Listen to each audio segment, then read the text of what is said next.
Dear student, আমি বিকাশ বাউরি, বিকাশ math class YouTube চ্যানেলে তোমাদেরকে স্বাগত। আজকের আলোচ্য বিষয় 23/3/2024 তারিখে যে কর্মসংস্থান পেরিয়েছে সেই কর্মসংস্থান পেপারের পশ্চিমবঙ্গ পুলিশে কনস্টেবল পরীক্ষার যে নমুনা প্রশ্নপত্র দেওয়া আছে সেই নমুনা প্রশ্নপত্রের ম্যাথের যে প্রশ্নগুলো আছে সেই প্রশ্নগুলোই আমরা আলোচনা করব। এই প্রশ্নগুলো শুধুমাত্র যে পশ্চিমবঙ্গে পুলিশ কনস্টেবল পরীক্ষার জন্যেই গুরুত্বপূর্ণ তা নয়, বিভিন্ন সেন্ট্রাল গভর্নমেন্টের যেমন রেলওয়ে, এসএসসি, স্টাফ সিলেকশন, এছাড়াও রাজ্য সরকারের ফুড সাব ইন্সপেক্টর, পঞ্চায়েত সহায়ক, টেট, বন দপ্তর, আরও বিভিন্ন স্টেট গভর্নমেন্টের গ্রুপ ডি বিভিন্ন পরীক্ষার জন্যেই গুরুত্বপূর্ণ। তো চলো শুরু করি। তো 26 দাগে কী অঙ্ক আছে না, মা ও মেয়ের বয়সের সমষ্টি 46 বছর। মা এবং মেয়ে তাদের বয়সের সমষ্টি, সমষ্টি মানে যোগফল, দুজনাকার বয়সের যোগফল হলো 46 বছর। 4 বছর পরে মায়ের বয়স মেয়ের বয়সের দ্বিগুণ হবে, তাহলে মায়ের বর্তমান বয়স কত?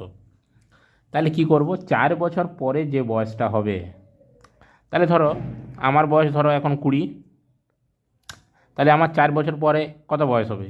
বর্তমান যা বয়স তার সাথে 4 যোগ করব। আমি একটা উদাহরণ দিচ্ছি, তাহলে 24 হবে। আবার ধরো আমার ভাইয়ের বয়স এখন ধরো 10, তাহলে 4 বছর পরে তার বয়স কত হবে? 10 + 4 মানে 14। ঠিক একই রকম, তাহলে এই যে দুজনাকার যোগফল, সেই যোগফলটা ধরো দেওয়া আছে এইটা, মা এবং মেয়ে। তাহলে মা ও মেয়ের তাহলে মা ও মেয়ের বয়সের সমষ্টি 46 বছর। ঠিক আছে, 4 বছর পরে মেয়ের ও মায়ের বয়সের সমষ্টি কত হবে? 4 বছর পরে মানে দুজনাকারই তাহলে 4 করে বাড়বে, আছে 46, 4 করে বাড়বে, তাহলে 4 প্লাস আরও 4, মায়ের 4 বাড়বে আর মেয়েরও 4 বাড়বে, তাহলে 4 4 8 বাড়বে, তাহলে 54 বছর। এই যে 4 বছর পরে যে বয়সটা হলো দুজনাকার, এটা হলো 4 বছর পরে দুজনাকার বয়সের যোগফল। এই যে বয়সটা হলো, এই যে বয়সটা হলো 54 বছর, সেই বয়সে কি আছে? মায়ের বয়সটা মেয়ের বয়সের দ্বিগুণ। ক্লিয়ার? মায়ের বয়সটা মেয়ের বয়সের দ্বিগুণ। তাহলে আমি ধরি মেয়ের বয়স x বছর। ঠিক আছে, তাহলে মায়ের বয়স কত? মায়ের বয়সটা কত? 2x বছর, কারণ মেয়ের যা বয়স মায়ের বয়স তার দ্বিগুণ। কার? মেয়ের বয়সের দ্বিগুণ। 4 বছর পরে, কিন্তু 4 বছর পরে যে বয়সটা হচ্ছে সেই বয়সে মেয়ের যা বয়স তার থেকে দ্বিগুণ বয়স হচ্ছে মায়ের বয়স। ক্লিয়ার? তাহলে দুজনাকার যা বয়সটা আমার এটা ধরে নেওয়া, আমি ধরে নিচ্ছি মেয়ের বয়সটা x 4 বছর পরে, আর মায়ের বয়সটা হবে তাহলে 2x। এরপর যদি এই 4 বছর পরে এই যে দুজনাকার বয়স, সেই বয়সটা যদি আমি যোগ করি মোট বয়সটা, তাহলে আমিও এখানে অঙ্কতে বলে দিয়েছি আমার 54, মানে অঙ্কে যে দেওয়া আছে সেই মানের সাথে আমার ধরে নেওয়া মানটা সমান করে দেবো। ক্লিয়ার? তাহলে 4 বছর পরে মেয়ের বয়সটা যদি x হয় আর মায়ের বয়সটা, এখানে তো পার্টিকুলার দেওয়া নেই কার কত বয়স, শুধু যোগফলটা বলে দিয়েছি দুজনাকার 4 বছর পরে বয়সটা হচ্ছে কত? 54। তাহলে আমাকে পার্টিকুলার ধরে নিতে হবে এক একটি করে। তাহলে আমি ধরে নিচ্ছি মেয়ের বয়সটা যে x, একটা শর্ত বলে দিয়েছে, কারণ মায়ের বয়সটা হচ্ছে মেয়ের বয়সের দ্বিগুণ। তাহলে মেয়ের যদি x হয় তাহলে মায়ের হবে 2x। দুজনাকার যে যোগফল, সেই যোগফলটা হলো ওদের বলে দেওয়া যোগফলটা, এটা 54। তাহলে 2x আর x বীজগণিতের যোগফল। তাহলে বীজগণিতের যোগফল কি হয়? তাদের সহগগুলোর যোগ হয়। তাহলে এখানে এক্সের সহগ 2 আর এক্সের এখানে সহগ 1, তাহলে 1 আর 2 এ 3, তাহলে 3x সমান 54। সব কিছু বলে দিচ্ছি আমি। তাহলে x সমান কি? এক্সের সাথে 3টো গুণে আছে, তাহলে সমানের অন্য সাইডে গেলে কি হবে? অন্য যে পদটা তার নিচে আসবে, মানে ভাগে আসবে। 3 18 54, তাহলে x সমান কত? 18 বছর। ক্লিয়ার? তাহলে এক্সটা কার? এক্সটা হলো এক্সটা হলো মেয়েটার বয়স। কোনটা? 4 বছর পরে যে বয়সটা। তাহলে মায়ের বয়সটা কত? তাহলে মায়ের বয়স কত? মায়ের বয়স হলো কত, মেয়ের বয়সের দ্বিগুণ। তাহলে মেয়ের বয়স যদি 4 বছর পর 18 হয়, তাহলে এর কত হবে 36। আমার কি বলেছে, মেয়ের বর্তমান বয়স কত, মেয়ের বর্তমান 4 বছর পরে হবে এখন, তাহলে বয়সটা কত, তাহলে এই যে বয়সগুলো, এই বয়সগুলো 4 বছর পরের বয়সটা, তাহলে 4 বছর আগের বয়সটা কত, তাহলে তাহলে মায়ের বর্তমান বয়স, মায়ের বর্তমান বয়স কত, 4 কম হয়ে যাবে, এই যে ধরছি সেটা কি 4 বছর পরেরটা, তাহলে 4 বিয়োগ হয়ে যাবে, তাহলে কত হবে 32 বছর। ক্লিয়ার। 27 যে অঙ্কটা বলা আছে, শূন্য শূন্য একটি কি, শূন্য একটা স্বাভাবিক সংখ্যা, না ধনাত্মক সংখ্যা, না অসীম সংখ্যা, না পূর্ণ সংখ্যা। না আমরা আগেই পড়েছি, যেখানে বাস্তব সংখ্যা যে আমার ক্লাস, সেখানে তোমরা পেয়ে যাবে স্বাভাবিক সংখ্যা, ধনাত্মক সংখ্যা, অসীম সংখ্যা, পূর্ণ সংখ্যা, সেখানে সব পেয়ে যাবে। শূন্য হলো একটা কি পূর্ণ সংখ্যা, শূন্য হলো একটা পূর্ণ সংখ্যা। ক্লিয়ার। নেক্সট অঙ্ক, এটা আর বলছি না, শূন্য আমার একটা কি পূর্ণ সংখ্যা। নেক্সট অঙ্কটা কি বলেছে, যদি 4 2, এটা কীভাবে পড়েছি আমি, 4 2, এখানে একটা স্টার চিহ্ন 8, এই সংখ্যাটা, এখানে কিছু সংখ্যা আছে ধরো, নিয়ে একটা সংখ্যা হচ্ছে, এখানে কোনো একটা অঙ্ক আছে, সেই অঙ্কটা দিয়ে একটা সংখ্যা হচ্ছে, এই যে একটা সংখ্যা, এই সংখ্যাটা 9 দিয়ে বিভাজ্য হয়, তবে তবে এই যে স্টার চিহ্ন দেওয়া আছে, এই মানটা কত, মানে এই অঙ্কটা কত হলে, এই অঙ্ক কত হলে এই যে পুরোটা সংখ্যা হবে, সেই সংখ্যাটা 9 দ্বারা বিভাজ্য। আমার অঙ্কটা কিছুই নেই, আমার অঙ্কটাতে বলে দিয়েছে এই সংখ্যাটা 9 দ্বারা বিভাজ্য। তাহলে 9 দ্বারা বিভাজ্য কি শর্ত কি, যদি সংখ্যাটার অঙ্কগুলো, এইটা আমার সংখ্যাটার অঙ্ক, এটাকে আমি স্টার চিহ্ন দিয়ে 8, এই যে একটা সংখ্যা, এই সংখ্যাটার অঙ্কগুলো, এটা একটা অঙ্কগুলো যদি আমার 9 দ্বারা বিভাজ্য হয়, মানে ভাগ যায়, তবে আমার পুরো সংখ্যাটাও 9 দিয়ে বিভাজ্য হবে। তাহলে এর আমি অঙ্কগুলোকে যোগ করবো, এটাকে আমি স্টার চিহ্ন দিয়ে এইভাবে রাখছি +8। ক্লিয়ার। যদি আমি এইভাবে যোগ করি, তাহলে 4 আর 2 6, 6 আর 8 কত হয় 14। তাহলে 14-র পরের যে সংখ্যাটা, যেটা 9 দ্বারা বিভাজ্য, সেটা কত 18। আমরা জানি 9 1 কে 9, 9 2 18, 9 1 কে 9, 9 2 18। তাইলে আমার 18 সংখ্যাটা, মানে এইগুলোকে যোগ করে যদি 18 হয়, আমি কি বলছি 9 দ্বারা বিভাজ্য হবে, কোনো একটা সংখ্যা 9 দ্বারা বিভাজ্য হবে যখন সংখ্যাটার অঙ্কগুলো যোগ করে 9 দ্বারা বিভাজ্য হবে। ক্লিয়ার। তাহলে 2 4 আর 2 6, 6 আর 8 14। তাহলে 14-র সাথে কত, 14-র পরে যে কোন সংখ্যার 9 দ্বারা বিভাজ্য 18, তাহলে 18 হতে গেলে এটা কত হতে হবে, সাধারণ এটা অপশান থেকে হয়ে যাবে 4। তাইলে তাইলে আমার কি, তাহলে অপশান দেওয়া আছে, তাহলে স্টার চিহ্নটা কত হবে 4, ডি এর অপশানটা 4। ক্লিয়ার। সূত্রটা কি বললাম বুঝতে পারলে তো, ধরো এক, আমি ধরো 9 2 কত মানে বলছি 9, এইটা আছে ধরো, এই একটা সংখ্যা। তাহলে আমি ধরো পুরোপুরি ভাগ করব না, ভাগ করলে সময় লাগবে, তাহলে কি করে আমি বুঝবো এটা 9 দ্বারা বিভাজ্য। তাহলে এর অঙ্কগুলোকে, এটা একটা সংখ্যাগুলোর এই লেখা একটা অঙ্ক, তাহলে অঙ্কগুলোকে আমি যোগ করব, 8 + 1 + 9 যোগ করে কত হচ্ছে 8 আর 1 9, 9 9 18। তাইলে অঙ্কগুলো যোগ করে যেটা হবে, সেই যোগফল যদি 9 দ্বারা বিভাজ্য হয়, তবে পুরো সংখ্যাটাও 9 দ্বারা বিভাজ্য। তাহলে যোগ করে অঙ্কগুলো যোগ করে 18 হলো, তাহলে 18 9 দ্বারা বিভাজ্য, মানে 18 ভাজিত 9 মিলে যাচ্ছে, ভাগফল মিলে যাচ্ছে, ভাগশেষ থাকছে না, মানে পুরোপুরি মিলে যাচ্ছে। তাহলে যেহেতু যোগফলটা 9 দ্বারা বিভাজ্য, তাহলে পুরোপুরি সংখ্যাটাও আমার 9 দ্বারা বিভাজ্য, পুরোপুরি সংখ্যাটাও আমার কি হবে 9 দ্বারা বিভাজ্য হবে। ক্লিয়ার। নেক্সট অঙ্ক কি বলেছে, 29-এর অঙ্কটা কি বলেছে, সায়নী ও তার মায়ের বয়সের অনুপাত হচ্ছে 3:1। সায়নী টু তার মা, তাহলে বয়সের অনুপাতটা কত দেওয়া আছে আমার 3:11। ক্লিয়ার। এটা অনুপাতের মাধ্যমে দেওয়া আছে, তাদের বয়সের পার্থক্য 24, আবার তাদের বয়সের পার্থক্যটা হচ্ছে 24। তাহলে 3 বছর পরে তাদের বয়সের অনুপাত কী হবে। তাহলে প্রথমে আমি যদি অনুপাতের আকারে কোনো কিছু দেওয়া থাকে, যে কোনো জিনিস এরকম আকারে, যে একটি সংখ্যা দুটি সংখ্যার অনুপাত এত এত, বা যে কোনো জিনিস, যেমন এখানে বলে দিন যে বয়সের অনুপাত, দুজনাকার বয়সের অনুপাত এত এত, তাহলে আমি সব সময় কী করে নেব, আমি বয়সগুলোকে কোনো একটা ধ্রুবক সংখ্যা দিয়ে এই যে অনুপাত হয়েছে, তার মানে কি এই সংখ্যাটা পার্টিকুলার কত আমি জানি না, তার জন্য কি করতে হয়, একটা চলরাশি গুণ করে আমি পার্টিকুলার করে একটা একটা আমি ধরে নেব। মানে কি একটা আমি চলরাশি গুণ করবো এর সাথে, যে 3x হলো সায়নীর বয়স আর 11x হলো তার মায়ের বয়স। ক্লিয়ার? 3x হলো সায়নীর বয়স, তাদের সাথে একটা চলরাশি গুণ করে অনুপাতটাকে আমি তুলব। তাহলে সায়নীর বয়স হচ্ছে 3x, তার মায়ের বয়স হচ্ছে 11x। এখন আমার প্রশ্নে কি বলে দিয়েছে, যে তাদের বয়সের পার্থক্য মানে বিয়োগ। তাহলে 11x মাইনাস 3x সমানই কত, 24। তাহলে 11x থেকে 3x বাদ গেলে কত হয়, 8x। 8x সমান 24। এক্সের সাথে 8 গুণে আছে, তাহলে 8টাকে যদি আমি সমানের এই সাইডে নিয়ে যাই তাহলে কী হবে, ভাগে চলে যাবে। সমানের কোনো এক সাইডে যদি গুণে থাকে অন্য সাইডে নিয়ে গেলে ভাগে হবে। তাহলে 8 3 8 24, এক্সের মান হচ্ছে 3। ক্লিয়ার? তাহলে আমি এখন এই যে ধরে নেওয়া পার্ট, এই 3টা বটে আমার 3x, এই এক্সটা বটে আমার 11x। তাহলে এইখানে এই যে এক্স ধরে নিয়েছি, একটা এক্স গুণ করে নিয়েছি, বোঝা গেল? একটা এক্স যে আমি গুণাঙ্ক, একটা নির্দিষ্ট যে গুণাঙ্ক আমি ধরে নিয়েছি, যে এর সাথে এই গুণাঙ্কটা, দুজনের সাথে এই গুণাঙ্কটা গুণ করলে যে পার্টটা সেটা হচ্ছে সায়নী। আর এই এই যে একটা এই যে আমি একটা পদ গুণ করে নিয়েছি চলরাশি, একই রকম গুণ করতে হবে, কারণ অনুপাত সবসময় কি লঘিষ্ঠ আকারে থাকে। তাহলে কোন সংখ্যাটা মানে গুণ করে আমি ওদের যে আসল বয়সটা পাবো সেটা তো আমি জানি না।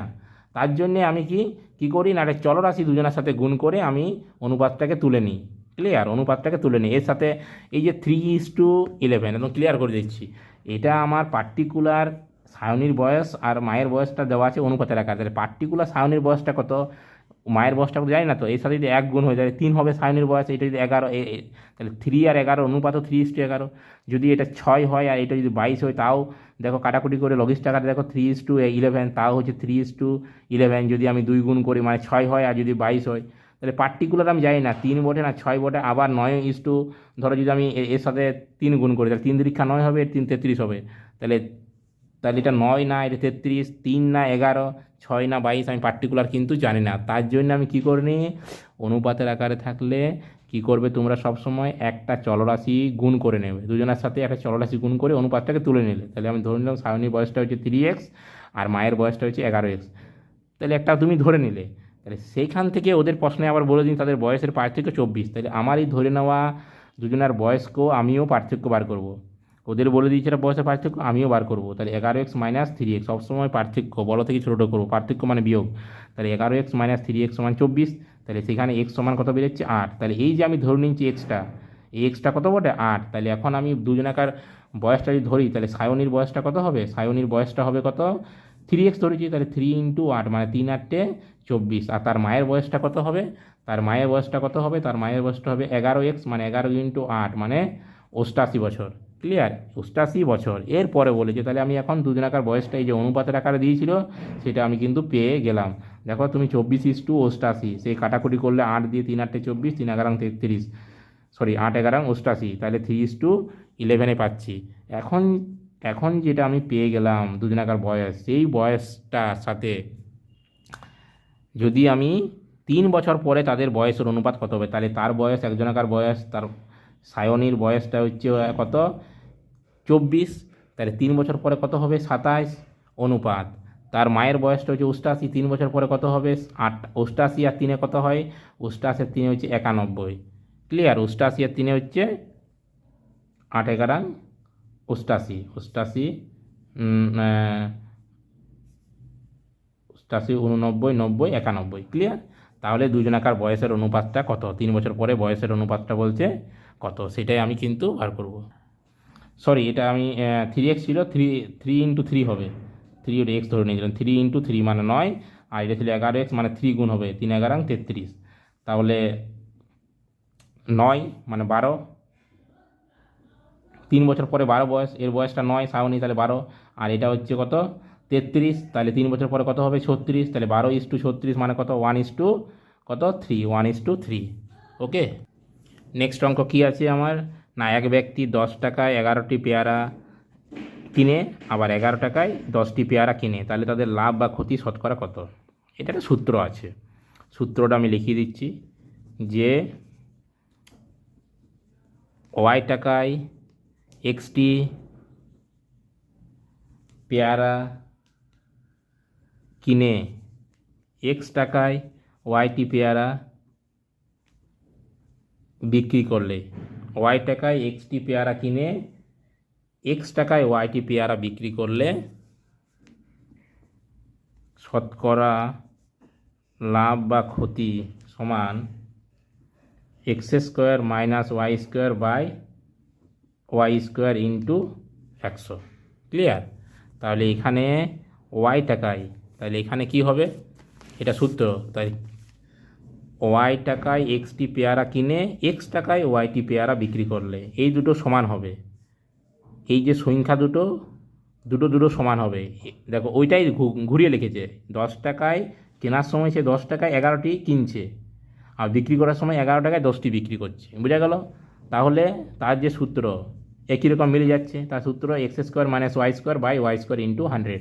তাহলে এখানে এই অঙ্কটাতে এখানে ওয়াই সমান কত হচ্ছে, প্রথম একটা ওয়াই, তাহলে ওয়াই সমান 10, এক্স সমান কত 11। ক্লিয়ার? এক্স সমান 11। তাহলে তুমি সূত্রতে বসিয়ে দাও, তাহলে 11 স্কোয়ার মাইনাস 10 স্কোয়ার বাই ওয়াইটা 10, তাহলে 10 স্কোয়ার গুণিত 100, তাহলে সমান 11 121 আর 100 স্কোয়ার 10 স্কোয়ার 100, 10 স্কোয়ার 100 গুণিত 100, 100 কাটা যাচ্ছে, তাহলে 121 থেকে 100 গেলে কত হয় 21%। 21%, খুব সহজ। ক্লিয়ার?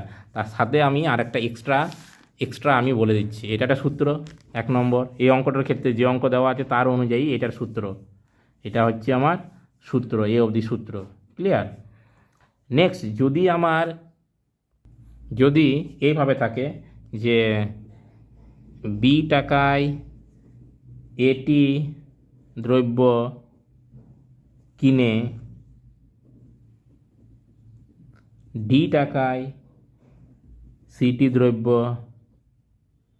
বিক্রি করে, তবে লাভ বা ক্ষতি সমান AD minus BC by BC গুণিত 100%।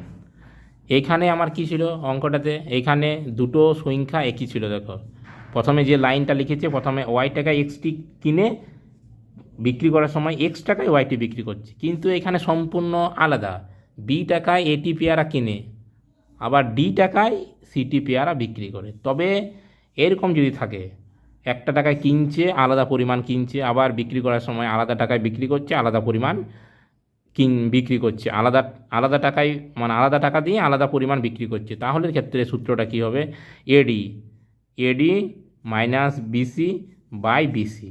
ক্লিয়ার?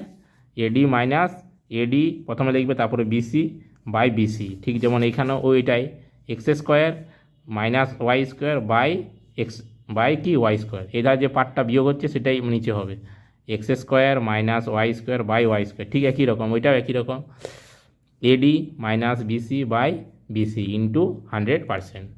ক্লিয়ার? তাহলে নেক্সট অঙ্ক কী আছে, একজন অসৎ ব্যবসায়ী তার জিনিস ক্রয় মূল্যে বিক্রি করায়, মানে যে টাকায় সে কিনেছে সে তত টাকা দিয়েই বিক্রি করেছে। ক্লিয়ার? প্রথম লাইন।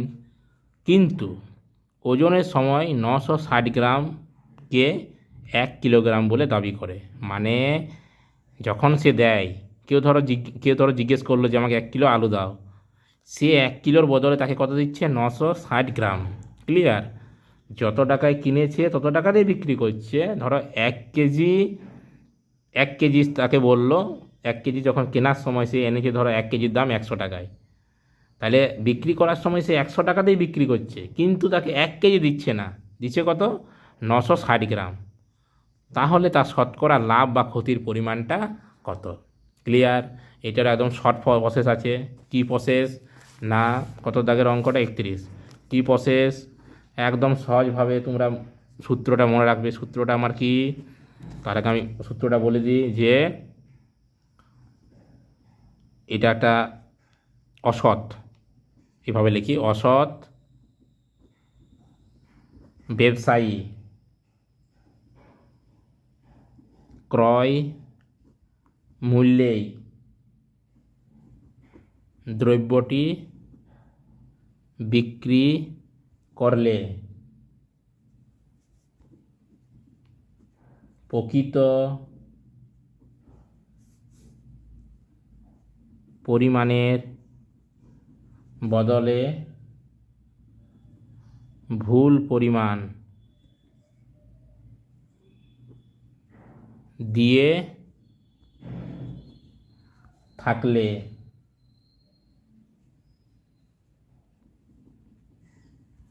শতকরা লাভ সমান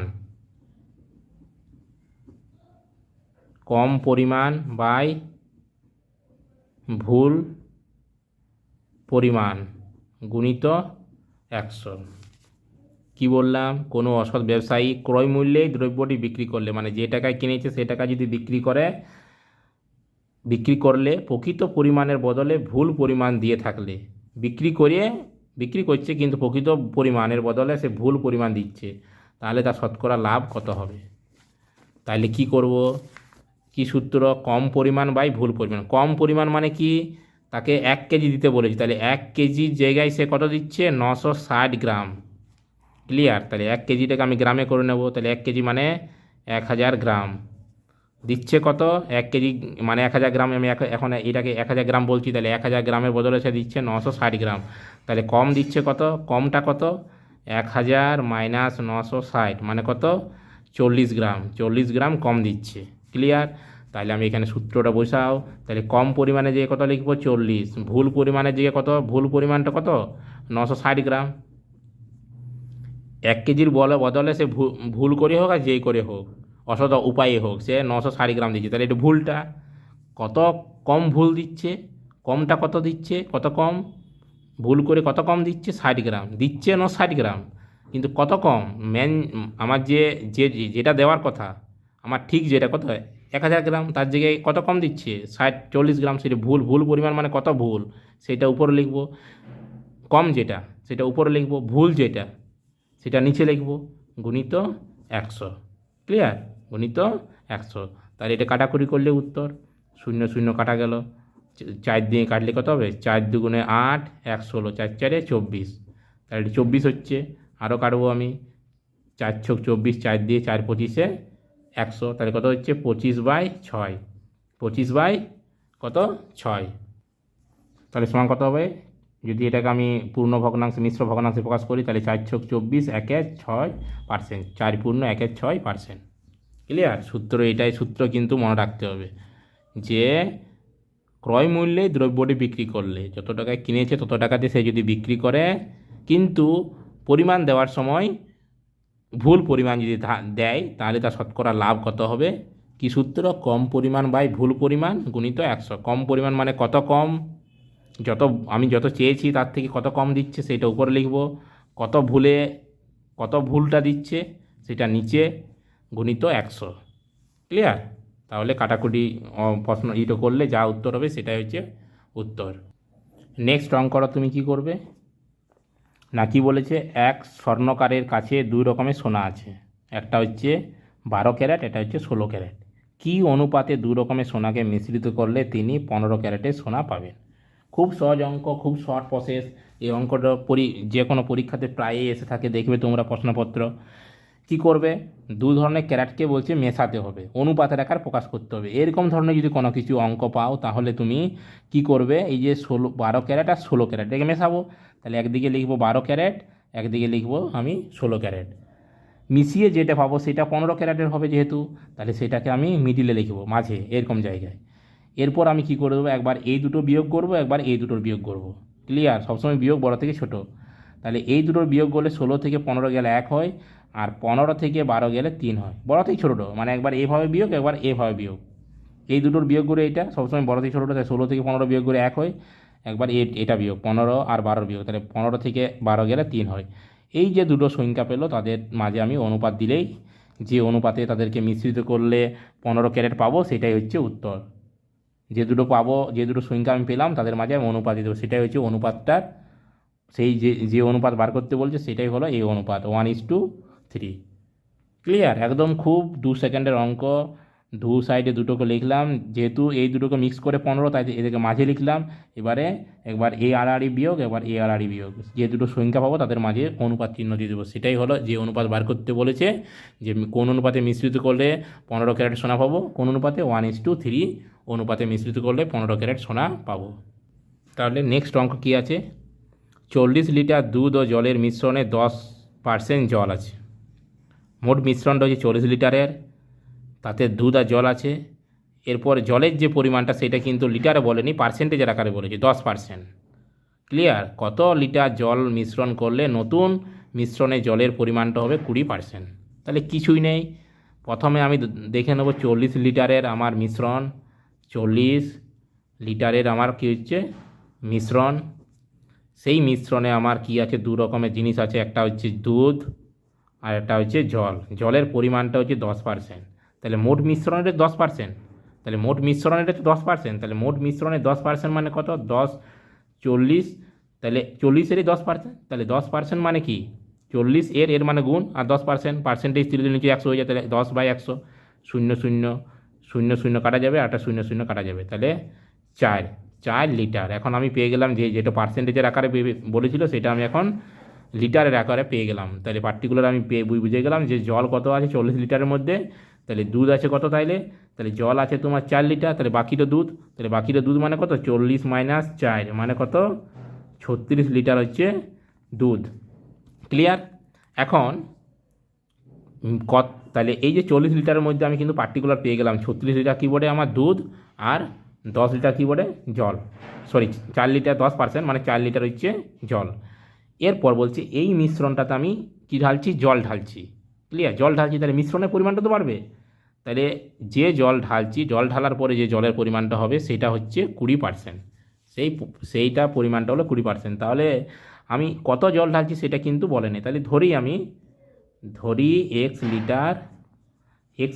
লিটার জল যোগ করলাম, 1 লিটার জল যোগ করলাম, তাহলে ছিল 40, সাথে আরও এক্স যোগ হয়ে গেল, কারণ মোট মিশ্রণ তো 40, তার সাথে আমি 1 লিটার, তাহলে মোট মিশ্রণটা আমার হয়ে গেল 40 + 1 লিটার। এই যে পরিমাণটা, এই পরিমাণটাতে তাহলে আমি এখন জলটা স্পেশালি পেয়ে গেছি 4 লিটার। তাহলে এখন জলের পরিমাণটা কত, এখন জলের পরিমাণ কত, 4 লিটার আগে ছিল 40-এর মধ্যে, আর 1 লিটার বাড়লো, তাহলে x + 4 litre. Clear? x + 4 litre. তাহলে এখন এখন জলের পরিমাণটা হচ্ছে এইটা, যেমন আগে 40 লিটারের মধ্যে পার্সেন্টেজের আকারে বললে 10% বোঝাচ্ছে, আবার যদি লিটারের আকারে বুঝি তাহলে আমি 40 লিটার 4 লিটার বোঝাচ্ছে, মানে 40-এ 10% করলে 4 লিটার, মানে 40-এ 10% সমানই 4 লিটার বলতে পারি। ঠিক একই রেতে সেই রকম এখন আমার পরিমাণটা কত, এখন পরিমাণটা ওই 40 + 1 লিটার, এখন 40 লিটার নয়, কারণ যেহেতু 1 লিটার আমি জল মিশিয়েছি। এর সাথে এই 40 + 1 লিটার যে আমার মিশ্রণটা, সেই মিশ্রণে 20% আমার কি আছে, জল আছে। তাহলে এর 20% মানেই তো এই পরিমাণটা, তাইলে 40 + x × 20% সমানেই আমার কত, 4 + x। সেটাই তো আমার এই পরিমাণটা, কারণ আগে 4 লিটার ছিল 40 লিটারের মধ্যে, আর x + 4 লিটারটা হচ্ছে এখন এর মধ্যে, তাহলে এর মধ্যে মানে কত, এর সাথে এই 20%, আবার 20% এটা, তাহলে মোট পরিমাণের 20%টাই হচ্ছে x + 4।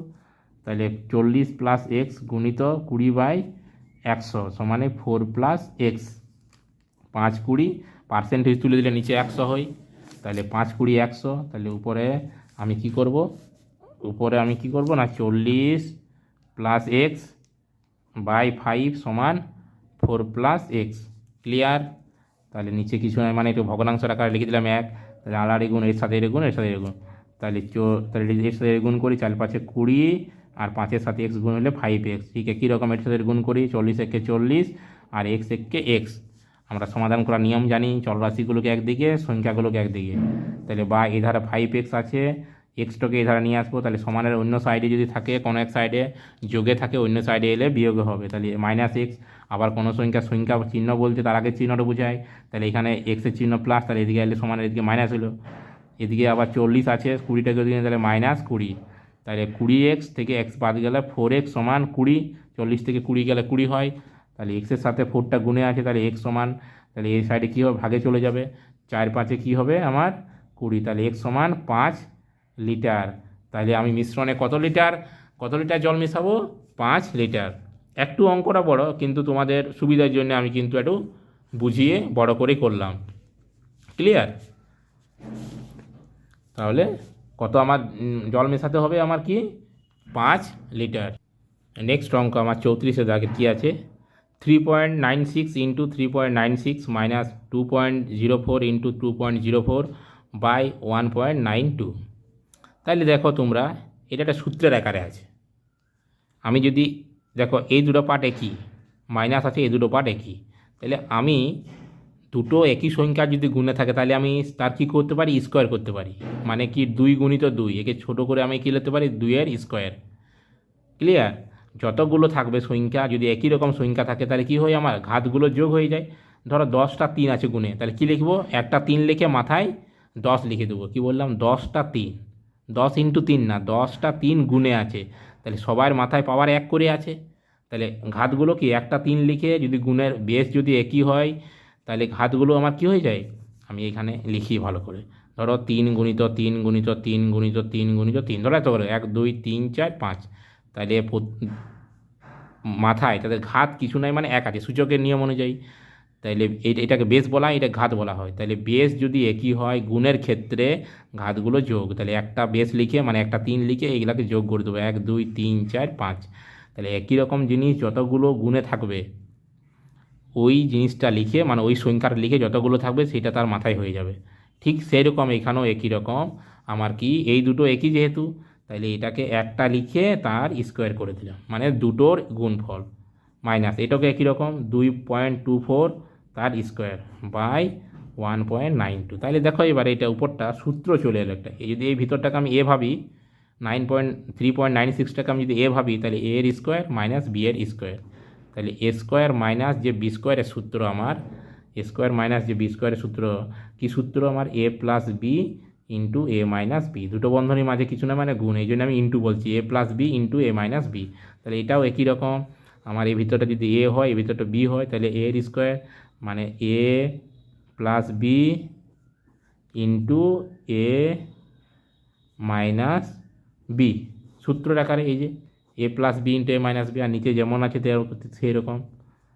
তাহলে আমার কি এই দুটো যোগ, তাহলে 4 আর 6 10-এর 0 হাতে রইল 1, 9 আর 10-এর 0 হাতে রইল 1, 2 আর 3, 4 3 6, তাহলে 6.00, মানে 6। এই দশমিকের পরে যদি সবগুলোই শূন্য থাকে, তাহলে সেই শূন্যগুলো কোনো দাম না, তাহলে 6 এটা গুণিত এইটা 6, 4 কতই 6, 2-এ 9 কতই 9, 2 কতই 3, 1-এ বাই 1.92। তাহলে দেখো উপরের সাথে নিচটা এটা ভগ্নাংশ, লবহরের আকার আছে, তাহলে উপরে যদি সব গুণে থাকে আর নিচে যদি কোনো পদ থাকে, তাহলে উপরের সাথে নিচটা আমার কিসে থাকে, ভাগে থাকে। ক্লিয়ার? ভাগে আছে, উপরের সাথে সবসময় ভগ্নাংশের উপরের সাথে লবের সাথে হর সবসময় ভাগে থাকে।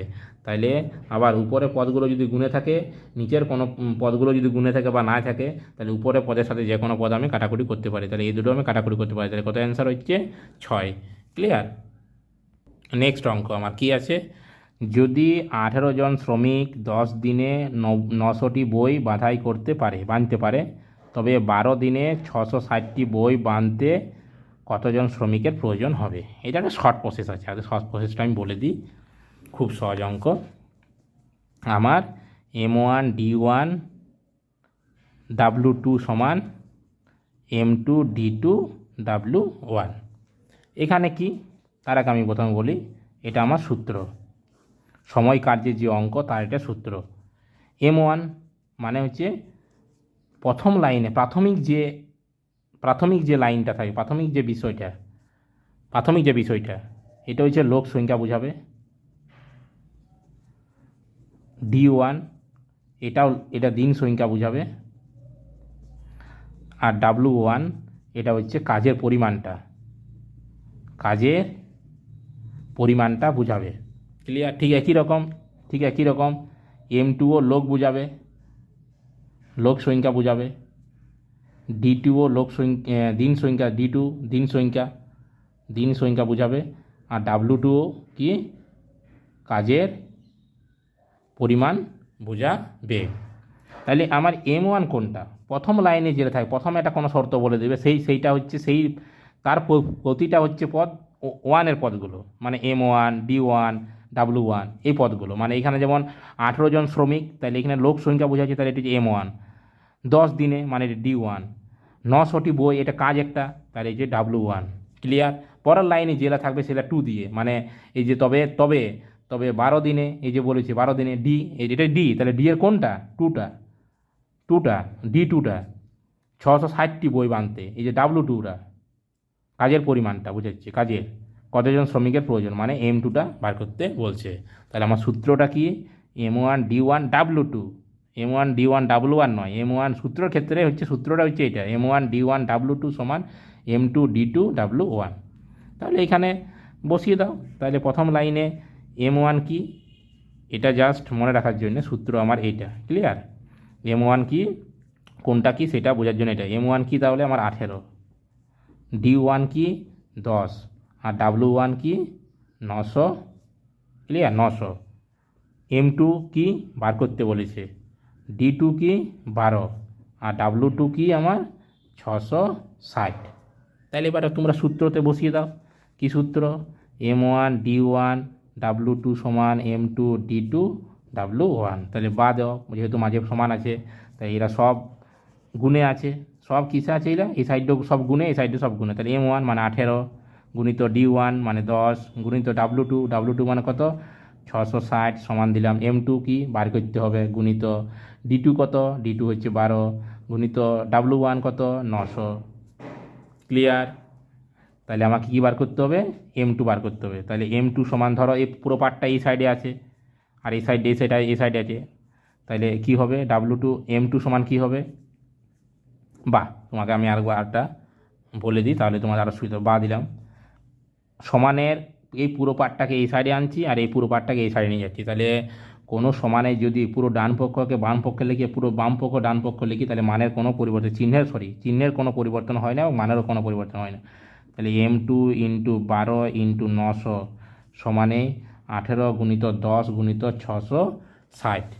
তাহলে আমাকে মান বার করতে হবে কি, যে প্রশ্নে বলে দিয়েছিল, যে কতজন শ্রমিক, এই জন্য M2টা। তাহলে M2টা কত হবে? তাহলে M2 সমান, M2 এর সাথে এই দুটো কিসে আছে? গুণে। তাহলে সমানের এই সাইডে গেলে কি হবে? আমার ভাগে হয়ে যাবে। তাহলে 12 গুণিত 900, এই ধারে জেলা ছিল সেটা লিখলাম, আর এই দুটো M2 যেহেতু মান বের করছি, তাহলে M2 এর সাথে গুণে আছে, তাহলে এদিকে গেলে কী হবে? ভাগে চলে যাবে। তাহলে আমি কাটাকুটি করব। তাহলে একটা শূন্য কাটা গেল, 9 2 18। ক্লিয়ার? 2 6 12, 6 দিয়ে কাটবো, 6 11 66। ক্লিয়ার? 6 11 কত? 66। তাহলে কত? M2 সমান কত বেরোলো? M2 সমান 11 জন শ্রমিকের প্রয়োজন। ঠিক আছে? তাহলে এটা হচ্ছে আমার সূত্র, M1 D1, এই যে M1 D1 W2 সমান M2 D2 W1। এটা হচ্ছে সময় কার্যে যতগুলো আমরা অঙ্ক করব, এই সূত্রের আকারে কিন্তু করব। ক্লিয়ার? নেক্সট অঙ্কে কী বলেছে? 6 বছর পর সুদ আসলে 30% হলে কত বছর পরে আসলের সমান হবে? খুব সহজ অঙ্ক। প্রথমে তুমি এই অঙ্কটা করো। ক্লিয়ার? তাহলে কি বলেছে? যে 6 বছর পরে সুদটা হবে আসলে 30%। তাইলে তার আগে আমরা সরল সুদের কি সূত্র জানি? সূত্রটাকে জানতে হবে, যে সরল সুদের যে সূত্র, I সমান PTR/100। ক্লিয়ার? এটি সূত্র, I সমান PTR/100। I মানে সুদ, P মানে আসল, যে টাকাটা আমরা জমা দিই, সেই মানে মূলধন যেটা বলতে পারো, আসল, T মানে সময়, R মানে সুদের হার, /100। তাহলে এখানে প্রশ্নে কি বলেছে? 6 বছর পরে, মানে সময় দেওয়া আছে, সুদটা হচ্ছে কত? যে সুদটা হবে আসলের 30%। মানে পুরোপুরিটাকে যদি আমি, আসলটাকে যদি আমি 100 ধরি, তাহলে সুদটা কত? 30 টাকা। আসলের 30%, মানে যদি আসল P সমান যদি 100 হয়, তাহলে আমি 6 বছরে সময় 6 বছরে আমি কত পাবো, সময় 6 বছরে আমি সুদ আয় পাবো কত, 30 টাকা। 30% মানে কি, আসলে 30% মানে পার্সেন্টেজ মানে কি, 100-র মধ্যে ওইটা। তার মানে 30% মানে কি, আসলে 30% মানে আসলে যদি 100 হয় তাহলে আমি সুদ পাবো 30 টাকা। তাহলে এইখান থেকে আমি কি দেখো কী কী পেলাম, আমি পি পেয়েছি, পিটাকে আমি ধরে নিচ্ছি 100, তাহলে আসল সুদটা হবে 30 টাকা। তাহলে এখান থেকে আমি আর বের করে নেবো। তাহলে আমি সমান মানগুলো বসাও, আই সমান 30, পি মানে 100, টি মানে 6 বছর, আরটা বার করব বাই 100। তাহলে 100 কাটা গেল, ক্লিয়ার, কিছু না, আমার নিচে 1 আছে, বা তাহলে 6 আর সমানে 30, আর সমানে হচ্ছে 30/6, মানে কত, আর সমান হচ্ছে 5%, ক্লিয়ার, 5%। তাহলে এইটুকু পার্টে, এই লাইনটার এই পার্টটুতে আমি কি বার করলাম, আরটা বার করলাম, আর সুদের হারটা কত সেটা বার করলাম। আই সমান PTR/100, এটা সূত্র। এই সূত্রের সাহায্যে আমি সরল সুদে যাবতীয় অঙ্ক করব। সেই সূত্রের সাহায্যে আমি আমরা এখানে একটা প্রশ্নটা বুঝতে হবে কিন্তু, তাহলে কিন্তু তুমি যদি আরও অনেক কিছু ধরে নাও, সুদ ধরে নাও, আসল, তাহলে কিন্তু অঙ্ক কিন্তু অনেক টাফ হয়ে যাবে। আসলটা বুঝতে হবে, জিনিসটা কি বলতে চাইছে। সুদটা বলেছে আসলে 30%, মানে আসল যদি 100 হয়, আমি পুরোপুরি পার্সেন্টেজ যেহেতু আকাশ দিয়েছি, তাহলে আমি পুরোপুরি যে কোনো 100% মানে কি 100, পুরোপুরি পার্সেন্টেজ মানে কি 100, তাহলে পুরো পার্সেন্টটা যদি আমার 100 হয় আসলটা, তাহলে সুদটা হবে 30, আসলে 30% বলেছে, তাহলে আসলটা সুদটা 30। তাহলে সুদ যদি 30 হয়, আসলে 100 হয়, আবার সময়টা 6 বলেছে, তাহলে আর পেয়ে যাবো, আমি আর পেয়ে গেলাম। তাহলে সুদের হার যখন আমি পেয়ে গেলাম, পরের পার্টটাতে কী বলেছে, কত বছরে, তাহলে এবার এটা ভুলে যাও। সেই রকম 6 বছরে যেমন 6 বছরে 100 টাকা রাখলে 30 টাকা সুদ পাই 5% হারে, সেই রকম কত বছরে আসলটা সমান হবে সুদটা, কত বছরে এটা বুঝতে হবে, কত বছরে তাহলে আসলের সমান হবে। তাহলে আসলের সমান হবে বলেছে, মানে আসল আর সুদ একই, তুমি দুটো পেয়ে গেলে, সুদের হারও পেয়ে গেলে। তাহলে আসল 100, এটা পি, আবার সুদ এটাও আই, এটাও 100, টিটা বার করতে হবে, ক্লিয়ার। যেটা কত বছর পরে সেটা আমি টি বছর পরে ধরে নিচ্ছি, টি বছর পরে এটাই বার করবো। তাহলে টি বছর পরে আই যত হবে, পি যত, আয়ও তত হবে, পি মানে আসল যত, আয়ও তত হবে, ক্লিয়ার। সুদের হার আরটা কত, 5% হারে। তাহলে বসিয়ে দাও এবারে, আই সমান PTR/100 সমানে কত, আই মানেও 100, পি মানেও 100, টিটা বার করবো 5%/100। তাহলে 100 কাটা গেল, কিছু মানে নিচে 1, এটা পূর্ণ সংখ্যা, তাকে ভগ্নাংশের আকারে লিখলাম। তাহলে বা 5t সমানে 100, এর সাথে পুরোপুরি গুণ, এর সাথে গুণ, তাহলে 100, টি সমান 100/5, 5 20 100, তাহলে টি সমান 20 বছর। লাইনের অঙ্কটার প্রথম লাইন থেকে আমি আর বার করলাম, দ্বিতীয় লাইন থেকে আমি টি বার করলাম, এটা হচ্ছে অঙ্ক, বোঝা গেল। নেক্সট অঙ্ক, তাহলে নেক্সট অঙ্ক কী আছে, পরপর 5টি জোড় সংখ্যার গড় 10 হলে মাঝের সংখ্যাটি কত। তাহলে আগে তোমাকে জানতে হবে, সূত্রটা জানতে হবে। তাই সূত্র, 3টে সূত্র তুমি জানো, আমি অঙ্ক করবো এটাই, প্রশ্নে আমার এই অঙ্কটা দেওয়া আছে, কিন্তু সেই সাপেক্ষে আমি আর 2টো সূত্র তোমাদেরকে বলে দিচ্ছি। প্রথম সূত্রটা হচ্ছে যে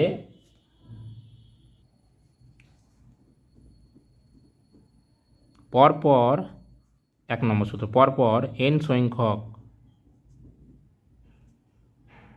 সংখ্যার গড় জানা থাকলে, পরপর দেখো, পরপর জোড় বিজোড় আমি কিন্তু কোনো বলছি না, পরপর n সংখ্যক সংখ্যার, মানে ধরো 1 থেকে শুরু করলে 1 2 3 4 5 6 করে, যদি গড় জানা থাকলে বৃহত্তম সংখ্যা কত হবে, মানে বৃহত্তম সংখ্যা কত হবে, গড় প্লাস n-1/2, ঠিক আছে। ক্ষুদ্রতম সংখ্যা কত হবে, গড় মাইনাস n-1/2। n-1 মানে কি, যতগুলো সংখ্যার বার করতে বলবে তার থেকে একটি সংখ্যা কম, 1 বিয়োগ মানে একটি সংখ্যা কম, বাই 2।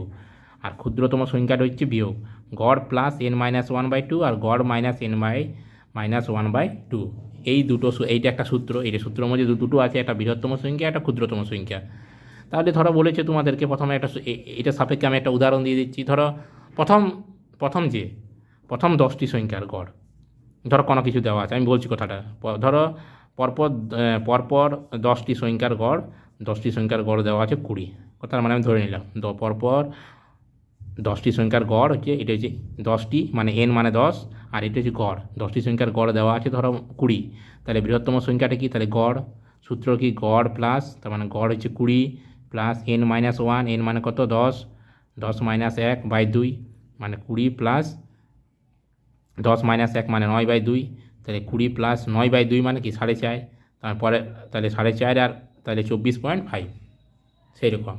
তাহলে পরপর n সংখ্যক সংখ্যা যদি গড় দেওয়া থাকে তাহলে বৃহত্তম সংখ্যাটা হবে গড় প্লাস n-1/2, আর ক্ষুদ্রতম সংখ্যাটা হবে গড় মাইনাস n-1/2। নেক্সট দ্বিতীয় সূত্র কি না,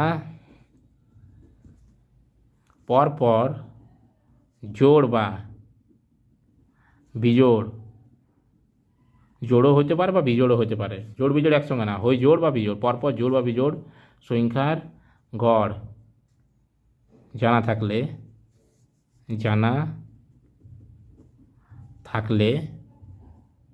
1 নম্বরে বৃহত্তম সংখ্যা সমান গড় প্লাস n-1, 2 নম্বরে ক্ষুদ্রতম সংখ্যা সমান গড় মাইনাস n-1।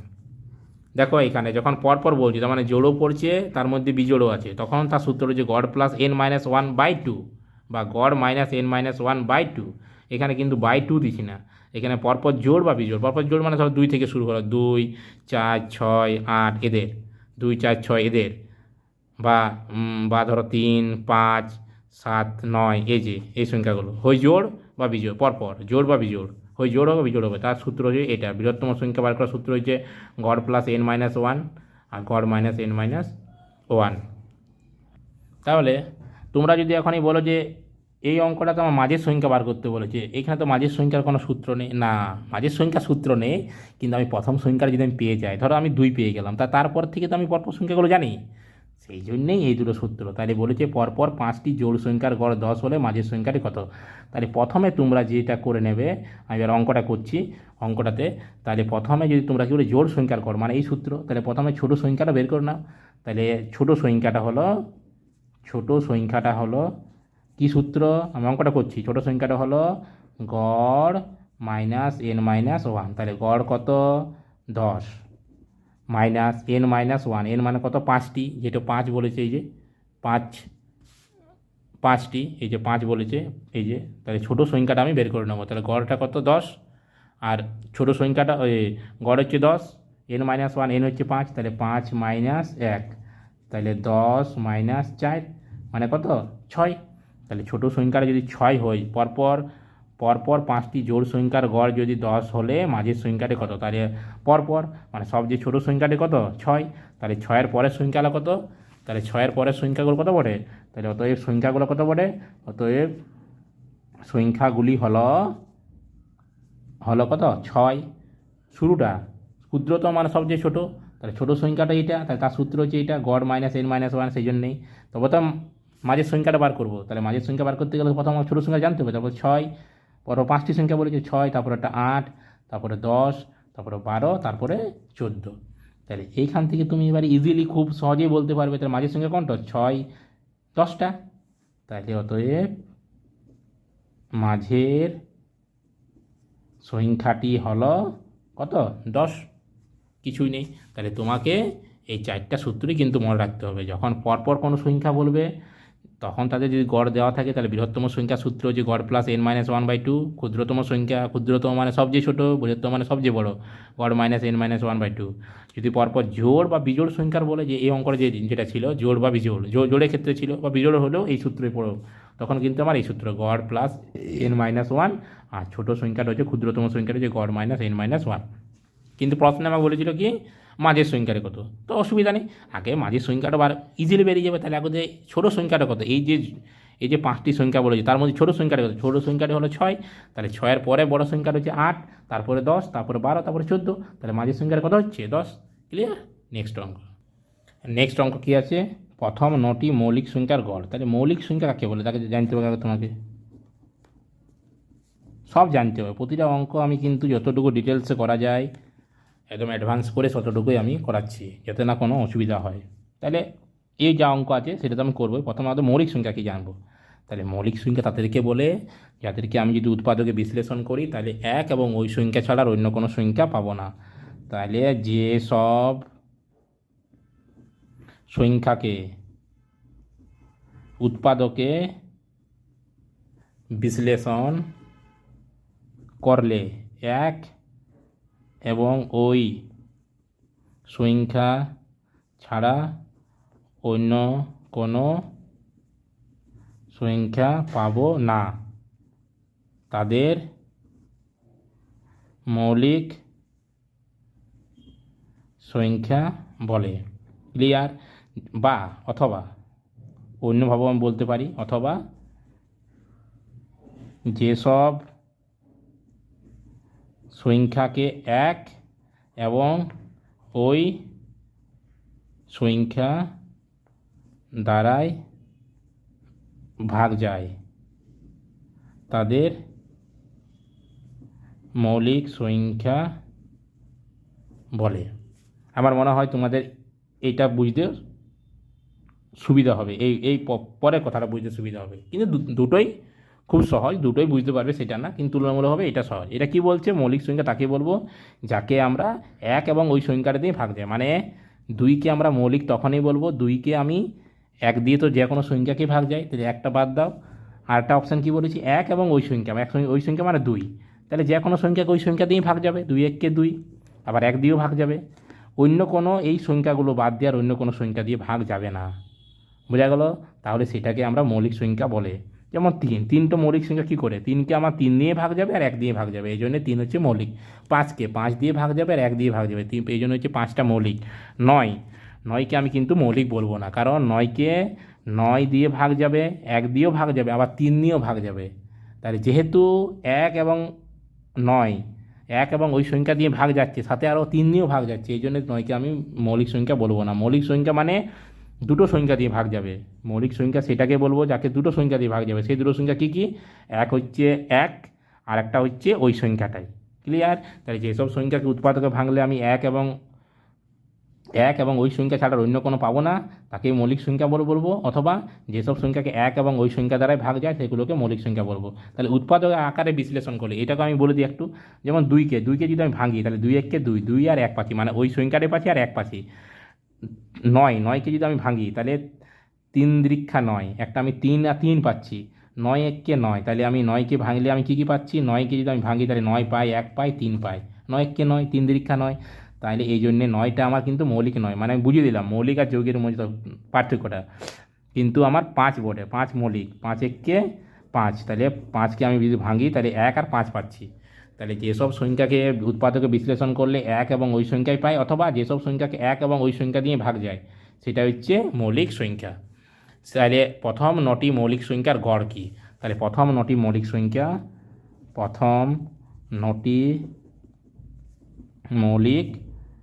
সংখ্যার কি গড়? তাহলে প্রথম গড় কী করে বার করে? তাহলে প্রথম নটি মৌলিক সংখ্যার যোগফল দেখব। মৌলিক সংখ্যার কি যোগফল কি? প্রথম নটা মৌলিক সংখ্যা কী কী? তাহলে প্রথম নটা মৌলিক সংখ্যা হচ্ছে 2 + 3 5, যোগ করে যাচ্ছি, একটা 9 2 বটে। প্রথম যে নটা মৌলিক সংখ্যা কী কী? 2 3 5 7 11, 9 কিন্তু নয়, 13 1 2 3 4 5 6, ছটা হলো 17, আর কি আছে 19 আর 23। এগুলা হচ্ছে পরপর নটা মৌলিক সংখ্যা, 1 2 3 4 5 6 7 8 9। ক্লিয়ার? এবার আমার গড় বার করতে বলেছে। গড় বার করার সূত্র কি? গড় সমান কি হয়, যে সংখ্যাগুলো বা যে বিষয়গুলোর আমার গড় বার করতে বলবো সেগুলোকে যোগ করব, বাই নিচে যতগুলো সংখ্যাগুলো যোগ করছি সেটা নিচে, মানে সংখ্যাটা হচ্ছে নিচে আর ওদের যোগফলটা হচ্ছে কতকগুলো রাশির আমি গড় তখনই বলতে পারি। গড় মানে কি? রাশিগুলোর যোগফল বাই রাশিগুলোর সংখ্যা, মানে এদের যোগফল। 2 3 5 7 11 + 13 + 17 + 19 + 23 বাই কত আছে তাহলে নটা সংখ্যা। এই যে গড় বাই করার সূত্র, এটা হচ্ছে গড় বাই করার সূত্র। গড়ের সূত্র যেটা যোগফল, তাদেরকে যোগ করবো বা যটা সংখ্যা বলেছে সেটা হচ্ছে নিচে লিখবো। তাহলে এদেরকে যদি আমি যোগ করি কত হবে? 2 আর 3 5, 5 5 10, তাহলে এটা 10 হলো। 7 আর 13তে কত হচ্ছে 20, তাহলে 10 আর 20 30, 11 আর 19 কত হচ্ছে আমার 30, তাহলে 20 আর এটা হচ্ছে আমার এটা হচ্ছে 30, তাহলে 10 আর 20 30, 10 আর 20 30, 30 আর 30 60, 60 আর এটা হচ্ছে 23 আর 17 40, তাহলে 60 আর তোমার 40 কত হচ্ছে 100। তোমরা যোগ করে দেখবে 100/9, তাহলে 100/9, তারপর 9 দিয়ে 100কে ভাগ করবো, 9 11 99, 1 ভাগশেষ মানে সেটা উপরে লিখে বাই 9, তাহলে 9 পূর্ণ 1 এর 11, তাহলে পরপর 9টা মৌলিক সংখ্যার গড় হচ্ছে কত 11 পূর্ণ 1 এর 9। ক্লিয়ার? নেক্সট অঙ্ক। তাহলে নেক্সট অঙ্ক কী বলা আছে, একটা ছাত্রের 10টি পরীক্ষার নম্বরে গড় হচ্ছে 80, 10টা যে পরীক্ষা হয়েছে সেই 10টা পরীক্ষাতে গড় এত পেয়েছে। ক্লিয়ার? সর্বোচ্চ সর্বনিম্ন নম্বর না ধরলে গড় হয় 81। তার মানে কি সর্বোচ্চ সর্বনিম্ন, তাহলে 10টা পরীক্ষা তার মধ্যে সর্বোচ্চ সর্বনিম্ন দুটো বাদ, তার মানে 8টা পরীক্ষার গড় হচ্ছে 81।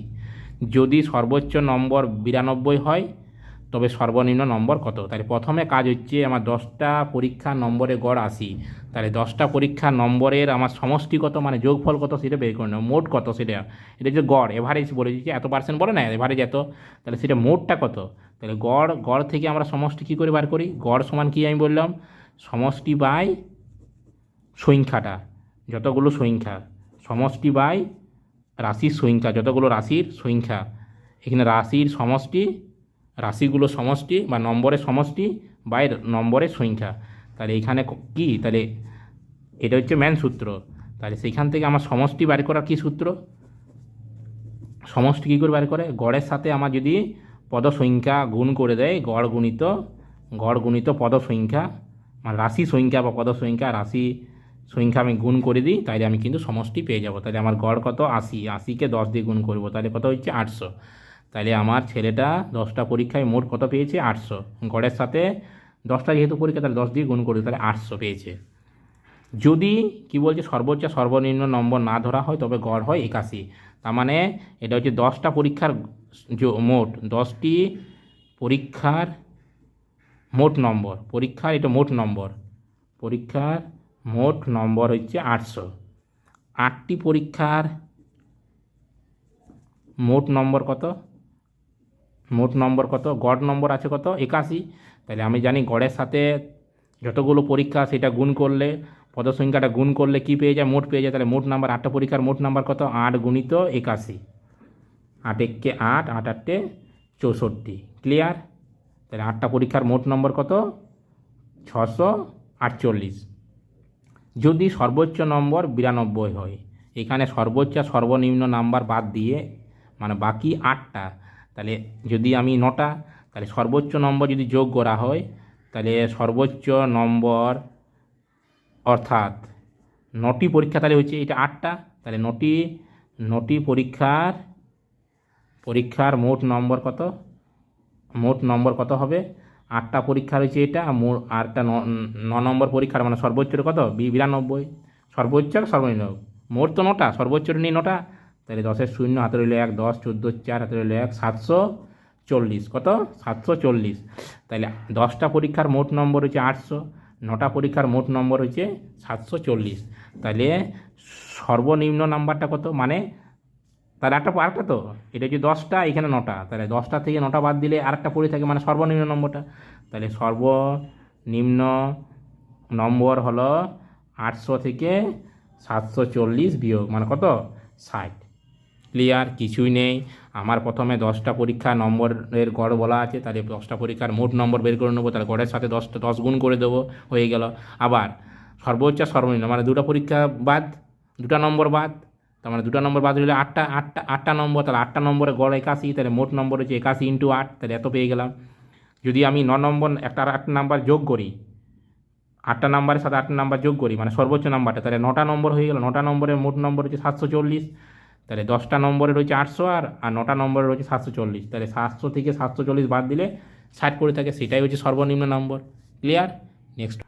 তাহলে নেক্সট অঙ্ক কী বলা আছে, 40 কিমি পার ঘন্টা মানে ঘন্টায় 40 কিমি বেগে একটি, আর 22 কিমি পার ঘন্টা মানে আর একটা 22 ঘন্টায় 22 কিমি বেগে একই দিকে গতিশীল, একই দিকে, দুটোই কিন্তু একই দিকে গতিশীল মানে একই দিকে, এটাও একই দিকে যাচ্ছে। দুটি ট্রেন যদি পরস্পরকে 1 মিনিটে অতিক্রম করে, একটা ট্রেন আরেকটা ট্রেনকে 1 মিনিট পরে 1 মিনিটে অতিক্রম করছে, তাহলে প্রথম ট্রেনটির দৈর্ঘ্য যদি এত মিটার হয়, দ্বিতীয় ট্রেনটির দৈর্ঘ্য কত? দেখো এইখানে আমার দুটো কথা জানতে হবে। কি প্রথম কথাটা, যদি তারা একই দিকে গতিশীল হয় তাহলে তখন আমি কি করব, তাদের বেগগুলোর আপেক্ষিক বেগ বার করব, তখন বেগ দুটার যোগ। ক্লিয়ার? একই দিকে, প্রথমটা হচ্ছে একই দিকে গতিশীল ট্রেনের, একই দিকে গতিশীল দুটি ট্রেনের একই দিকে গতিশীল দুটি ট্রেনের গতিবেগ কি করব আমি সবসময়, ট্রেন দুটার যদি একই দিকে যদি গতিশীল হয় তাহলে দুটো ট্রেনের গতিবেগ আমি কী করব, বিয়োগ করে দেবো। কী করব? বিয়োগ করব। ক্লিয়ার? তাহলে কত হচ্ছে? 18 কিমি পার ঘন্টা। এরপর যেহেতু একটা ট্রেন অপর একটা ট্রেনকে অতিক্রম করছে, তাহলে সবসময় কি হবে, তাদের যে দৈর্ঘ্য দুটো আমার কি হয়ে যাবে, যোগ হয়ে যাবে। তাহলে একটা ট্রেনের দৈর্ঘ্য দেওয়া আছে, অপর ট্রেনের কিন্তু কোনো দৈর্ঘ্য দেওয়া নেই। তাহলে আমি ধরে নিচ্ছি দ্বিতীয় ট্রেনের দৈর্ঘ্য এক্স মিটার, দ্বিতীয় ট্রেনের দৈর্ঘ্য এক্স মিটার। আমার সময় দূরত্বের যা কিছু অঙ্ক করব, একটাই সূত্র, সেটা হলো গতিবেগ সমান দূরত্ব বাই সময়। ক্লিয়ার? গতিবেগ সমান দূরত্ব বাই সময়, এই সূত্রের সাহায্যেই যাবতীয় আমার অঙ্ক হবে। এরপর যদি একই দিকে গতিশীল হয় তাহলে বেগ দুটোর বিয়োগ, আর যদি বিপরীত দিকে গতিশীল হয়, বিপরীত দিকে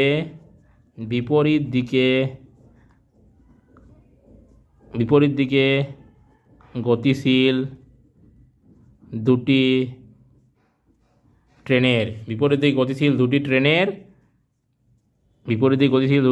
ট্রেনের বেগ কি হবে, আমার যোগফল। বেগ সমান ট্রেন দুটির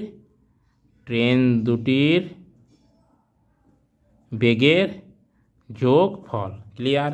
যদি একই দিকে গতিশীল হয় তাহলে বেগ দুটাকে আমি বিয়োগ করব, যদি বিপরীত দিকে গতিশীল হয়, একটা যদি এদিকে একটা এদিকে, তাহলে আমি কিন্তু কী করব, ট্রেন দুটার বেগ দুটো যোগ করব। ক্লিয়ার?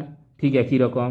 তাহলে দূরত্বটা কী করব, যদি একটা ট্রেন আরেকটা ট্রেনকে যদি অতিক্রম করে তাহলে কী করব, সবসময় দূরত্বর জায়গায় কী হবে, ট্রেন দুটোর কী করব আমি, যে দৈর্ঘ্য সেই দৈর্ঘ্য দুটোকে আমি যোগ করে দেবো। এবং ওই সময়ে যে সময়টা লাগছে একটাকে আরেকটাকে অতিক্রম করতে, তাতে বিপরীত দিকে হোক আর একই দিকে হোক, ওই সময়টা হবে এই সময়টা। ক্লিয়ার? তাহলে আমার কী লিখবো এখানে, গতিবেগ সমান, তাহলে কী লিখবো, যেহেতু একটা ট্রেন আরেকটা ট্রেনকে অতিক্রম করছে একই দিকে, তাহলে গতিবেগ মানে বেগ, তাহলে তাদের বেগ তখন কী হবে, বিয়োগ হয়ে যাবে। এই যে বিয়োগ হলো, এই বিয়োগ করে যে বেগটা হলো সেই বেগটা লিখবো, এই বেগটা 18 কিমি পার ঘন্টা। এইবারে তোমরা একটা মাথার মধ্যে রেখো, যেহেতু আমার দৈর্ঘ্যগুলোকে মিটারে আছে আর গতিবেগটা কিসে আছে, কিমি পার ঘন্টা, তাহলে আমি গতিবেগটাকেও আমি কী করব, মিটার পার সেকেন্ডে প্রকাশ করে নেব। মিটার পার সেকেন্ড, যদি আমার গতিবেগ এগুলো গতিবেগ কিমি পার ঘন্টা থাকলে 5/18 দিয়ে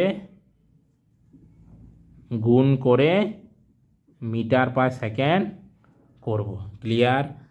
5/18 দিয়ে গুণ করে মিটার পার সেকেন্ড করে নেব।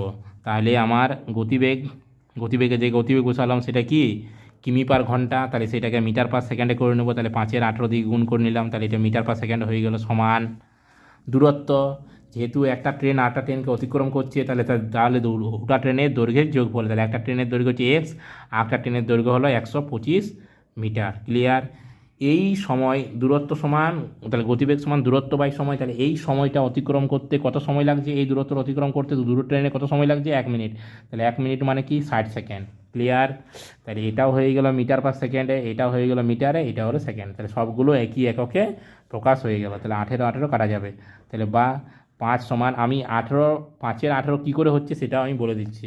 5 সমান এক্স প্লাস 125/60, তাহলে কিছু নয়, মানে নিচে 1 আছে, তাহলে এর সাথে এটা গুণ, এর সাথে এটা গুণ, তাহলে এর সাথে এটা গুণ করলে এক্স প্লাস 125, এর সাথে এটা গুণ করলে 530, 300, তাহলে বা এক্স সমান 300 মাইনাস 125, এই 125টাকে দিয়ে গেলে তাহলে মাইনাস হবে, সমানে কত হবে 300 থেকে 125 বিয়োগ, তাহলে 5 কতই 10, 5-এ হাতে রইল 1, 2 কতই 3, 7-এ হাতে রইল 1, 2, 2 কতই 3, 1-এ সরি 2, 3 কতই 10, 7-এ হাতে রইল 1, 2 কতই 3, 1-এ। ঠিক আছে, তাহলে 175 মিটার।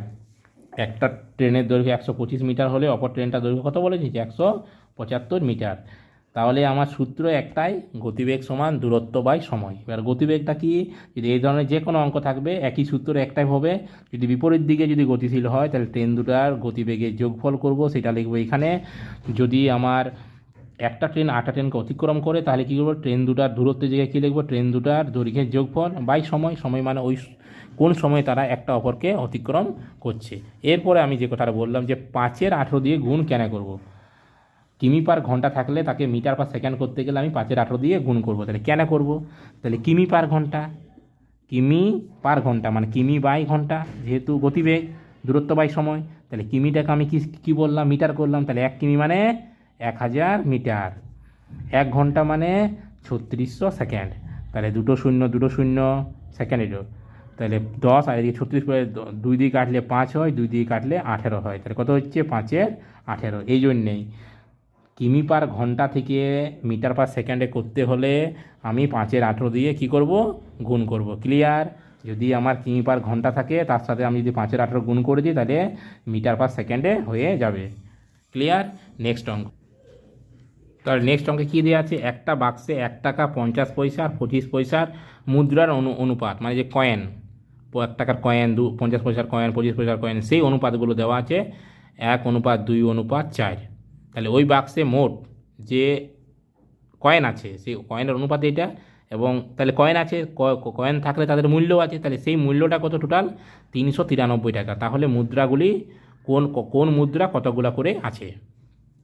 তাহলে আমি আগে একটা অঙ্কে বললাম যে যদি অনুপাতের আকারে থাকে তাদের সাথে এক্স গুণ করে অনুপাতটাকে আমি তুলে নেব। তাহলে ধরি আমি এখানে যে 1 টাকার মুদ্রা আছে 1:2:4 মুদ্রার অনুপাত, আর 1 টাকার মুদ্রা আছে 1 × x, এর সাথে এক্স গুণ করে অনুপাত তুলে নেব। এক্সটি 1 × x মানে এক্সটি। 50 পয়সার মুদ্রা আছে কত? 2xt, আর 25 পয়সার মুদ্রা আছে কত? 4xt। তাইলে একটা জিনিস তোমরা বলো, যদি আমার 1 টাকার কয়েন 100টা থাকে তাহলে তার মূল্য কত? 100 টাকা। 50 পয়সার কয়েন যদি আমার 100টা থাকে, 50 পয়সার কয়েন 100 টাকা, সরি 100টি, তাহলে তার মূল্য কত? 50 টাকা। হাফ হয়ে যায়। যতগুলো মুদ্রা থাকে তার হাফ হয়ে যায়। যদি আমার দুটো 50 পয়সার মুদ্রা থাকে তাহলে তার মূল্য কত? 1 টাকা। হাফ হয়ে, মানে সংখ্যাটাকে দুটোটাকে যটা থাকবে তাকে, যতগুলো থাকবে তাকে 2 দিয়ে আমি ভাগ করে দেবো। ক্লিয়ার? তাহলে সেটা মূল্য হয়ে যাবে। ঠিক একই রকম 25 পয়সার মূল্য যতগুলো থাকবে তাকে আমি 4 দিয়ে ভাগ করলে যেটা হবে সেটাই তার মূল্য। মানে যে 4টা 25 পয়সার মূল্য থাকে তাহলে তার মূল্য কত? 1 টাকা। ক্লিয়ার? তাহলে আমি এই মূল্যটাই কত বলে দিয়েছি, টোটাল যে মূল্য, এই যে মুদ্রাগুলো আছে এতটি করে, এতটি আছে 1 টাকার মুদ্রা, এতটি আছে 50 পয়সার মুদ্রা, এতটি আছে 25 পয়সার মুদ্রা, টোটাল মুদ্রা মিলে ক টাকা আছে? 393 টাকা। তাহলে অতএব এক্স টাকা, যতগুলো মুদ্রা ততগুলোই পয়সা টাকা হয়, প্লাস এখনই বললাম তাহলে যদি কি বললাম যে যদি আমার 8টি 50 পয়সার মুদ্রা থাকে তাহলে ক টাকা হবে? 8টা 50 পয়সার মুদ্রায় 4 টাকা। তাহলে 2 দিয়ে ভাগ, তাহলে মুদ্রার সংখ্যাকে 2 দিয়ে ভাগ করলে 50 পয়সার মুদ্রা যতগুলো থাকবে তাকে 2 দিয়ে ভাগ করলে যেটা হয় সেটা হচ্ছে তার মূল্য। তার মানে 50 পয়সার মুদ্রা আছে 2xt, তাকে 2 দিয়ে ভাগ করলে তার মূল্য হয়ে গেলো, টাকাতে চলে এলো। প্লাস 25 পয়সার মুদ্রা আছে 4xt, তাহলে তাকে টাকায় প্রকাশ করব, তাকে 4 দিয়ে ভাগ করব। ক্লিয়ার? কারণ 4টি মুদ্রাতে, 4টি 25 পয়সার মুদ্রাতে 1 টাকা হয়, 4টা 25 পয়সার মুদ্রাতে 1 টাকা হয়, এই জন্যেই 4 দিয়ে ভাগ করছি। দুটো 50 পয়সার মুদ্রাতে 1 টাকা হয়, সেই জন্য 2 দিয়ে ভাগ করলাম। এই যে মূল্যটা 25 পয়সার মুদ্রা, 50 পয়সার মুদ্রা আর 1 টাকার যে মুদ্রা, সেইগুলো মোট মুদ্রার যে মোট মূল্য সেটাই হচ্ছে 393 টাকা। ক্লিয়ার? তাহলে বা এক্স প্লাস 2 দিয়ে কাটা গেল, 4 4 কাটা গেল, তাহলে এক্স প্লাস এক্স সমানই হচ্ছে 393। তাহলে এক্স মানে কত? 3x টাকা হচ্ছে 393। তাহলে এক্স সমান কত হচ্ছে আমার?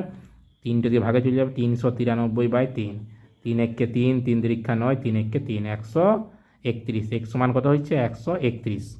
ক্লিয়ার? তাহলে আমার কোন মুদ্রা কতগুলো আছে? তাহলে আমার 1 টাকার মুদ্রা আমি এক্সটি ধরেছি, তাহলে 1 টাকার মুদ্রা আছে কত? এক্সটি ধরেছিলাম, তাহলে 131টি। 50 পয়সার মুদ্রা, 50 পয়সার মুদ্রা আছে কত? 50 পয়সার মুদ্রা কত? 2x তাহলে 2x মানে 2 গুণিত 131 মানে কত হয়েছে? 262টি। ক্লিয়ার? 25 পয়সার মুদ্রা আছে তাহলে কত? 25 পয়সার মুদ্রা আছে 4x তাহলে 4x সমান 4 ইন্টু 131 সমান কত হচ্ছে? তাহলে 4 একে 4, 3 4 12, 2 হাতে রইল 1, 4 একে 4 একে 5, তাহলে 524টি। ক্লিয়ার? তাহলে টোটাল কত হচ্ছে? মোট মুদ্রা কত হচ্ছে? তাহলে মোট মুদ্রা কত? তাহলে মোট মুদ্রা আমার হচ্ছে, তাহলে মোট মুদ্রা সমান 131 প্লাস 262 প্লাস 524 সমান কত? 2 আর 4 6 আর 7, 2 আর 6 8, 8 8 আর 3 11, 1 হাতে রইল 1, 5 আর 6, 6 2 8 আর 9, 900 কত? 17টি। 917টি। ক্লিয়ার? কোনো অসুবিধা নেই, কিচ্ছু নেই। মুদ্রার অনুপাত বলে দিয়েছে, তাহলে মুদ্রার অনুপাতটাকে আমি একটা চলরাশি গুণ করে তাদেরকে অনুপাতটাকে তুলে নিলাম। ধরে নিচ্ছি যে এই মুদ্রাটা হচ্ছে এক্সটা আছে, এই মুদ্রাটা হচ্ছে 2x আছে, এই মুদ্রাটা 4x আছে। তাদের মূল্য বার করলাম। তাহলে মূল্য কী করে বার করে মূল্য? 1 টাকার মুদ্রা, 1 টাকার মানে টাকার 1 টাকার মুদ্রার যে মূল্য সেটা কী করি? মুদ্রার সাথে 1 গুণ করে পেয়ে যায়। মুদ্রার সাথে 1 গুণ করে যতগুলো মুদ্রা তার সাথে 1 গুণ করলে তত টাকাই হবে। মানে যদি 100টা 1 টাকার কয়েন থাকে তার সাথে 1 গুণ করলে 100 টাকাই হবে। যদি 5টা 1 টাকার কয়েন থাকে তার 5-এর সাথে 1 গুণ করলে যেটা হবে সেটাই তার মূল্য।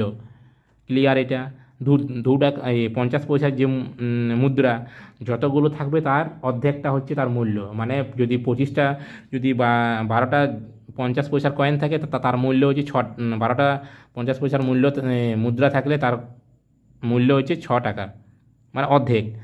যদি আমার 12টা 25 পয়সার মুদ্রা থাকে তার মূল্য হচ্ছে 3 টাকা, মানে তাকে 4 দিয়ে ভাগ করব। ক্লিয়ার? 50 পয়সার মুদ্রাকে 2 দিয়ে ভাগ করলে তার মূল্য পাওয়া যায়, 25 পয়সার মুদ্রাকে 4 দিয়ে ভাগ করলে আমি তার মূল্য পাই। টোটাল মুদ্রাটা 393। সেখান থেকে আমি x সমান 131 পেয়ে গেলাম। তাহলে এবারে মুদ্রা সংখ্যার সাথে মুদ্রা সংখ্যা ধরে নিলাম। x ধরেছিলাম 131, 2x ধরেছিলাম 50 পয়সার মুদ্রা, তাহলে 2x বের করে নিলাম। 4x ধরেছিলাম 25 পয়সার মুদ্রা, তাহলে 4x পেয়ে গেলাম। টোটাল মুদ্রা কত সেটাও আমি পেয়ে গেলাম। ক্লিয়ার? আজ এই অবধি, নেক্সট ক্লাস পরের দিন। ভিডিওটি যদি ভালো লাগে অবশ্যই লাইক করো, সাবস্ক্রাইব করো এবং পাশে থাকা বেল আইকনটি প্রেস করো যাতে তুমি নতুন নতুন ভিডিও পেতে থাকো। কোনো কিছু যদি অসুবিধা হয় তাহলে তোমরা অবশ্যই কমেন্ট সেকশনে জানাও। কোনো অসুবিধা নেই, আমি যেটা তোমরা বুঝতে পারবে না আমি আবার নতুন ক্লাস বানাবো। ক্লিয়ার? আর অবশ্যই চ্যানেলটি সাবস্ক্রাইব করো। ধন্যবাদ।